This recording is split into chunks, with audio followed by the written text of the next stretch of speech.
साल था 1991 और जगह भारत का हरियाणा। एक तरफ जहां इस टाइम पर केंद्र में चंद्रशेखर की सरकार गिर चुकी थी, वहीं हरियाणा में भी एक बवाल मचा हुआ था। बवाल था मुख्यमंत्री के इस्तीफे का। हर कोई सोच रहा था कि अब कौन होगा जो हरियाणा के सीएम की कुर्सी संभालेगा, और इसे ही चुनने के लिए हरियाणा में विधानसभा चुनाव होने थे। और इस चुनाव में डिप्टी प्राइम मिनिस्टर रहे और मुख्यमंत्री रहे चौधरी देवीलाल को लग रहा था कि जीत उन्हें ही मिलेगी। उन्हें यह चुनाव आसान लग रहा था। लेकिन 26 मई 1991 को जब रिजल्ट आया तो 2 बार सीएम रहे देवीलाल के पैरों से जमीन खिसक गई। करीब 30,000 वोटों से वो चुनाव हार गए थे, और वो भी एक ऐसे कैंडिडेट से जिसे कोई तब ढंग से जानता भी नहीं था। इससे पहले भी ये कैंडिडेट 2 बार चुनाव में उठा था और दोनों बार हार गया था। लेकिन फिर जब उसे जीत मिली तो ऐसी मिली साहब कि सालों तक सत्ता से कोई उसे हरा नहीं पाया।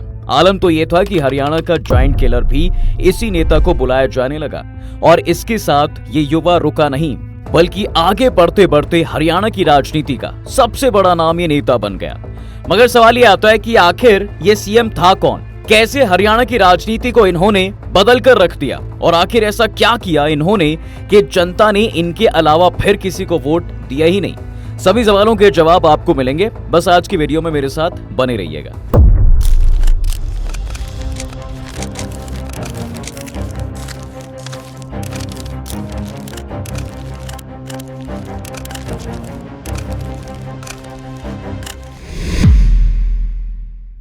देखिए, हरियाणा पर सालों साल राज करने वाली ये शख्सियत है भूपेंद्र सिंह हुड्डा। वो चेहरा जिनके बेटे को आज हरियाणा का आने वाला प्रबल सीएम उम्मीदवार माना जा रहा है। सत्ता में इनका नाम हालांकि नया नहीं है, लेकिन इन्हें मिलने वाला स्ट्रॉन्ग सपोर्ट असल में आता है इनके पिता भूपेंद्र सिंह हुड्डा की लेगेसी से। ये नाम हरियाणा की पॉलिटिक्स का वो पिलर है जिसकी नींव को कोई हिला नहीं सकता। और अगर इनके सफर को देखें तो भूपेंद्र हुड्डा का जन्म 15 सितंबर 1947 यानी देश की आजादी के ठीक 1 महीने बाद संयुक्त पंजाब के रोहतक में हुआ। उनके पिता चौधरी रणबीर कांग्रेस के दिग्गज नेता थे। वो 3 बार सांसद रहे और हरियाणा सरकार में मंत्री भी, संविधान सभा के सदस्य भी थे। भूपेंद्र हुड्डा की शुरुआती पढ़ाई लिखाई जामनगर के सैनिक स्कूल में हुई। उसके बाद उन्होंने पंजाब यूनिवर्सिटी से ग्रेजुएशन किया, फिर दिल्ली यूनिवर्सिटी से लॉ की डिग्री ली थी। पढ़ाई के दौरान ही हुड्डा यूथ कांग्रेस से जुड़ गए थे, मगर तब वो ये नहीं जानते थे कि साहब आगे चलकर यही जुड़ाव उन्हें हरियाणा की राजनीति का बादशाह बनाने वाला है। खैर, साल आया 1982। भारत एशियाई खेलों की मेजबानी कर रहा था। प्रधानमंत्री इंदिरा गांधी ने इसकी जिम्मेदारी राजीव गांधी को सौंपी थी, और उसी साल हरियाणा में भी विधानसभा चुनाव होने थे। सूबे की कमान चौधरी भजनलाल के हाथों में थी। राजीव गांधी ने हरियाणा से 10 से 12 युवा नेताओं की लिस्ट तैयार की। इसमें भूपेंद्र हुड्डा का भी नाम था। इसके बारे में भजनलाल को पता चला तो उन्होंने कांग्रेस नेता सीताराम केसरी से कहकर लिस्ट से हुड्डा का नाम हटवा दिया था। अब राजीव के पास दोबारा लिस्ट आई, उन्होंने फिर से हुड्डा का नाम जुड़वा दिया। अब विधानसभा चुनाव में भूपेंद्र हुड्डा किलोई सीट से उतरते हैं। राजीव ने उनके समर्थन में रैली की, लेकिन वो हार जाते हैं। 1987 में उन्हें दोबारा किलोई से टिकट मिला, फिर से हुड्डा हार गए। हुड्डा एक इंटरव्यू में बताते हैं कि चौधरी भजनलाल को मेरे पिता के सपोर्ट से पहली बार टिकट मिला था, लेकिन मेरी बारी आई तो मुख्यमंत्री रहते हुए उन्होंने 1 नहीं 2 नहीं बल्कि कई अड़चनें खड़ी कर दी, मगर इन सब के बाद भी पॉलिटिकल बैकग्राउंड का फायदा उन्हें मिला। अब ऐसा इसलिए भी हुआ क्योंकि दादा और पिता की गांधी परिवार से नजदीकियां नहीं। तभी तो 1982 में हारने के बाद भी 1987 में मुझे टिकट दिया गया। खैर, अब इन सब के बाद साल 1991 जब लोकसभा के साथ ही हरियाणा में विधानसभा चुनाव हुए, भूपेंद्र हुड्डा लगातार तीसरी बार किलोई से विधानसभा चुनाव लड़ना चाहते थे। इस सीट पर भजनलाल के करीबी कृष्णमूर्ति हुड्डा भी दावेदारी जता रहे थे, मगर तब भूपेंद्र हुड्डा के ममेरे भाई ने उन्हें कहा कि हुड्डा को विधानसभा की बजाय लोकसभा चुनाव लड़ना चाहिए, और इसी के तहत उन्होंने हुड्डा को रोहतक से टिकट दिलाई। यहाँ उनका मुकाबला पूर्व उप मुख्यमंत्री और हरियाणा के मुख्यमंत्री रह चुके चौधरी देवीलाल से भी था। लेकिन कमाल तो देखिए, हुड्डा यहाँ करीब 30,000 वोटों से चुनाव जीत गए। देवीलाल को हराना बहुत बड़ी बात थी। इसके बाद हुड्डा जायंट किलर कहलाने लगे, और इसके बाद 1996 और 1998 में भी हुड्डा ने देवीलाल को हराकर हैट्रिक लगा दी। अब भूपेंद्र को जब इतनी बार जीत मिली तो हरियाणा का राजनीति ने एक नया सूरज देखा, और धीरे धीरे भूपेंद्र का नाम जो है हरियाणा की जनता में बहुत पॉपुलर हो गया। हालांकि उन्हें इसमें एक हार भी झेलनी पड़ी थी, लेकिन वो इससे थमे नहीं। वैसे साल 1997 में प्रदेश कांग्रेस का अध्यक्ष बनने के बाद भूपेंद्र हुड्डा ने गोहाना में जनसभा की। उसमें भजन लाल भी शामिल हुए, लेकिन उन्हें बोलने का मौका ही नहीं दिया गया। भजन लाल को काफी ठेस पहुंची और इसके बाद दोनों के अनबन की खबरें खुलकर सामने आने लगी। कांग्रेस आलाकमान ने फरमान जारी किया कि भाई प्रदेश में जो है कांग्रेस के कार्यक्रमों की अध्यक्षता हुड्डा ही करेंगे। भजन लाल को भी पार्टी के कार्यक्रमों में हुड्डा को अध्यक्षता करने के लिए बुलाना होगा, साथ ही एक पर्यवेक्षक भी रखना होगा ताकि कोई गड़बड़ी ना हो। अब इसके करीब 4 साल बाद साल 2001 में भजन लाल ने भिवानी के किरोड़ी मल पार्क में चौटाला सरकार के खिलाफ एक रैली रखी। भूपेंद्र हुड्डा को इस रैली की अध्यक्षता करनी थी। सुनियोजित तरीके से आगे की 300-400 कुर्सियों पर भजन लाल खेमे के कार्यकर्ताओं को बैठाया गया। थोड़ी देर बाद हुड्डा अपने समर्थकों के साथ वहां मंच पर पहुंचे। हुड्डा ने जैसे ही बोलना शुरू किया, भजन लाल समर्थक नारेबाजी करने लगे। जबरदस्त शूटिंग शुरू हो गई साहब। हुड्डा का बोलना मुश्किल हो गया। उनके साथ धक्का मुक्की भी हुई, जिसमें उनका कुर्ता फट गया। बड़ी मुश्किल से वो रैली से खैर बचा कर निकले, लेकिन इस घटना ने हुड्डा को काफी ठेस पहुंचाई। और ये केवल एक हरकत नहीं थी जिसने हुड्डा को हिलाया था, बल्कि ऐसी घटनाएं इसके बाद भी जारी रहीं। दरअसल एक इंटरव्यू में खुद हुड्डा ने बताया था कि 2003 में वो हरिद्वार से अपने फार्म पर जा रहे थे। जैसे ही वो वहां से निकल रहे थे, अचानक पीली नदी में बाढ़ आ गई। उनकी कार नदी में फंस गई। वो नीचे उतरकर कार को धक्का देने ही लगे थे कि तभी पानी और तेज आ गया। वो नदी में गिर गए। चचेरे भाई भी गिर गए और कार बह गई। काफी देर तक वो खुद को बचाने की कोशिश करते रहे, फिर वो थक गए। सब कुछ भगवान पर छोड़ दिया, प्रार्थना करने लगे। और इसी बीच में डूबते हुए पानी के नीचे गया एक और भारी पेड़ उनसे टकरा गया। खैर उन्होंने उसकी टहनी पकड़ी और उसके ऊपर लेट गए। कुछ देर बाद जब उन्हें थोड़ी हिम्मत मिली तो देखा कि किनारा बहुत दूर नहीं है। फिर वो तैरकर किनारे पहुंच गए।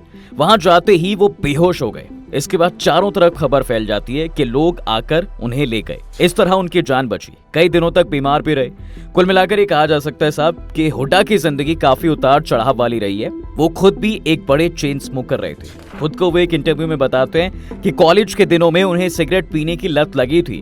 वो रोज एक दिन में 1.5 पैकेट पी जाते थे। अब एक बार जब वो चंडीगढ़ जा रहे थे तब उनके पिता ने उन्हें रोका और एक ही बात कही, भूपेंद्र सिगरेट छोड़ दो नहीं तो मैं सत्याग्रह कर दूंगा। उनकी बात सुनकर उन्हें काफी तकलीफ हुई। उनके बड़े भाई भी स्मोक करते थे। उन्हें गले में कैंसर हो गया था। उसकी वजह से उनकी मृत्यु हो गई। पिता के दिमाग में बस यही बात चलती थी कि कहीं उनके साथ भी ऐसा ना हो जाए। उस दिन के बाद से उन्होंने कभी भी सिगरेट नहीं पी। अब यहाँ से हुड्डा ने गलत चीजों की लत को तो छोड़ दिया, लेकिन राजनीति एक ऐसी चीज थी जिससे ना उन्होंने अपना पीछा छुड़ाया और ना वो कभी इसे छोड़ पाए। तभी तो 2005 में जब विधानसभा चुनाव हुए तो हारी हुई बाजी भी भूपेंद्र सिंह हुड्डा जीत गए। हुआ ये था साहब कि चुनाव भजन लाल के नेतृत्व में लड़ा जा रहा था। भूपेंद्र टिकट बंटवारे की स्क्रीनिंग कमेटी में भी नहीं थे। भजन लाल ने अपने करीबियों को टिकट दिलवाए। उन्हें लग रहा था कि मुख्यमंत्री बनने की राह इस बार आसान होगी और वो आराम से जीत जाएंगे। खैर हुआ भी ऐसे ही। कांग्रेस ने 67 सीटें जीती। भजन लाल को उम्मीद थी कि वो ही मुख्यमंत्री बनेंगे। विधायकों को साधने के लिए उन्होंने अपने बेटे कुलदीप को लगा रखा था, लेकिन विधायक दल की बैठक में उनके नाम पर आम सहमति नहीं बन पाई।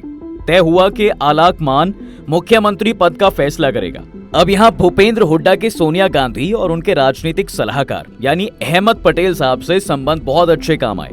3 मार्च को भजन लाल को संदेश मिला कि आलाकमान ने भूपेंद्र हुड्डा को सीएम बनाने का फैसला किया है। बदले में उन्हें किसी प्रदेश का राज्यपाल बनने, छोटे बेटे के केंद्रीय मंत्री और बड़े बेटे को डिप्टी सीएम बनाने का ऑफर दिया गया।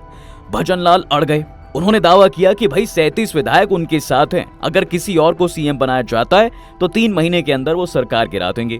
उनके समर्थकों ने दिल्ली में हंगामा भी किया, लेकिन अहमद पटेल सोनिया गांधी को ये समझाने में कामयाब रहे कि अगर इस समय वो झुक गईं तो पार्टी पर उनकी पकड़ कमजोर हो जाएगी। बाकी राज्यों में भी बगावत हो सकती है। इधर चौधरी भजन लाल सारे दांवपेच आजमा चुके थे और आखिर में उन्होंने भी इस फैसले को मान लिया कि उनके बड़े बेटे चंद्रमोहन को डिप्टी सीएम बनाया गया। इसी के साथ साल 2005 में हरियाणा की कमान उनके हाथ आ गई थी। मुख्यमंत्री बनने के बाद एक तरफ जहां पॉलिटिक्स में हुड्डा जी का नाम बड़ा हो गया, वहीं इस इलेक्शन में हुए डैमेज के कंट्रोल भजन लाल के बेटे को डिप्टी सीएम बनाया गया। दरअसल नरसिम्हा राव के दौर में भजनलाल उनके करीबी थे। कांग्रेस में सोनिया गांधी की एंट्री के बाद उन्हें इसका नुकसान उठाना पड़ा। यही कारण था कि सोनिया उन्हें सरकार का चेहरा नहीं बनाना चाह रही थी। इसके अलावा हरियाणा में कांग्रेस के 9 में से 6 सांसदों ने पत्र लिखकर भजनलाल के नाम पर असहमति जताई थी। इन सब के बाद भी सोनिया जानती थी कि स्थिर सरकार के लिए नाराज भजनलाल को मनाना जरूरी है। डैमेज कंट्रोल के लिए भजनलाल को तिगुनी राहत का ऑफर दिया गया। कांग्रेस ने भजनलाल को किसी राज्य का राज्यपाल बनाने, छोटे बेटे कुलदीप बिश्नोई को केंद्र में मंत्री और चंद्रमोहन बिश्नोई को हरियाणा सरकार में उप मुख्यमंत्री बनाने का ऑफर दिया। मगर भजनलाल ने कांग्रेस प्रदेश अध्यक्ष पद से अपना इस्तीफा सोनिया गांधी को सौंप दिया था। हालांकि इसे स्वीकार तो नहीं किया गया था। 5 मार्च की सुबह उन्होंने सोनिया गांधी से दिल्ली में मुलाकात की।